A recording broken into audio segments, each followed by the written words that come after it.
In those days, the multitude being very great, and having nothing to eat, Jesus called his disciples unto him, and saith unto them, I have compassion on the multitude, because they have now been with me 3 days, and have nothing to eat.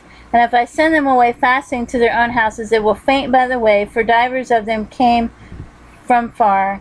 And his disciples answered him, From whence can a man satisfy these men with bread here in the wilderness? And he asked them, How many loaves have ye? And they said, 7. And he commanded the people to sit down on the ground, and he took the 7 loaves, and gave thanks, and brake, and gave to the disciples to set before them, and they did set them before the people. And they had a few small fishes, and he blessed and commanded to set them also before them. So they did eat, and were filled. And they took up the broken meat that was left, 7 baskets, and they that had eaten were about 4,000, and he sent them away. And straightway he entered into a ship with his disciples, and came into the parts of Dalmanutha. And the Pharisees came forth, and began to question him, seeking of him a sign from heaven, tempting him. And he sighed deeply in his spirit, and saith, Why doth this generation seeketh after a sign? Verily I say unto you, there shall no sign be given unto this generation. And he left them, and entering into the ship again, departed to the other side.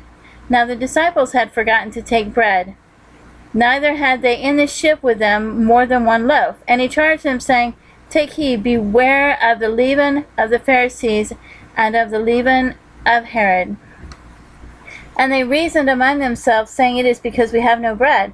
And when Jesus knew it, he saith unto them, Why reason ye because ye have no bread? Perceive ye not, neither understand? Have ye your heart yet hardened? Having eyes, see ye not? And having ears, hear ye not?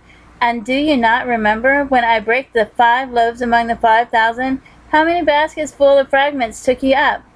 They say unto him, 12. And when the 7 among 4,000, how many baskets full of fragments took ye up? And they said, 7. And he said, How is it that ye do not understand? And he cometh to Bethsaida, and they bring a blind man unto him, and besought him to touch him. And he took the blind man by the hand, and led him out of the town. And when he had spit on his eyes, and put his hands upon him, he asked him if he saw aught. And he looked up, and said, I see man as trees walking. After that he put his hands again upon his eyes, and made him look up. And he was restored, and saw every man clearly. And he sent him away to his house, saying, Neither go into the town, nor tell it to any in the town. And Jesus went out, and his disciples, into the towns of Caesarea Philippi. And by the way he asked his disciples, saying unto them, Whom do men say that I am? And they answered, John the Baptist, but some say Elias, and others one of the prophets. And he saith unto them, But whom say ye that I am? And Peter answereth, and said unto him, Thou art the Christ. And he charged them that they should tell no man of him. And he began to teach them that the Son of Man must suffer many things, and be rejected of the elders, and of the chief priests, and scribes, and be killed, and after 3 days rise again. And he spake that saying openly. And Peter took him, and began to rebuke him. And when he had turned about, and looked on his disciples, he rebuked Peter, saying, Get thee behind me, Satan, for thou savorest not the things that be of God, but the things that be of men.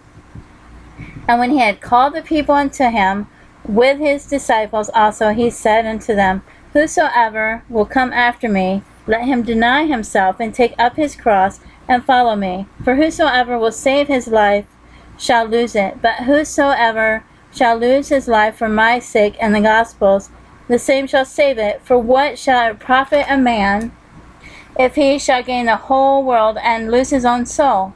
Or what shall a man give in exchange for his soul?